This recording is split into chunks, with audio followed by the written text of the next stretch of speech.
Santa cruise del ఇస్లోటే, Colombia తీరానికి సమీపంలోని Caribbean సముద్రంలో ఉన్న ఒక చిన్న దీవి, ప్రపంచంలోనే అత్యధిక జనసాంద్రత కలిగిన దీవిగా పేరు పొందింది.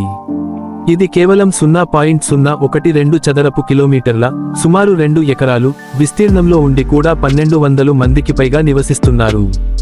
ప్రతి అందుబాటులో ఉన్న స్థలంలో సూర్యకాంతి లేకుండా ఇళ్ళు, సన్నని మార్గాలు మరియు చిన్న చిన్న సమూహ ప్రదేశాలతో నిండి ఉంటుంది. ఇక్కడ కార్లు లేదా విస్తృత మౌలిక సదుపాయాలు లేవు, మరియు ప్రజలు పరస్పర సహకారంతో తమ దైనందిన జీవితాన్ని కొనసాగిస్తున్నారు. తాగునీరు, విద్యుత్ మరియు మురుగునీటి పారుదల వంటి ప్రాథమిక సదుపాయాలు పరిమితంగా ఉంటాయి మరియు ప్రధాన భూభాగం నుండి సహాయం పొందుతూ జీవిస్తున్నారు. ఈ సవాళ్ల మధ్య, అక్కడి సముదాయం ఐక్యతతో జీవించి, వనరులను మరియు బాధ్యతలను పంచుకుంటూ జీవన విధానాన్ని కొనసాగిస్తోంది.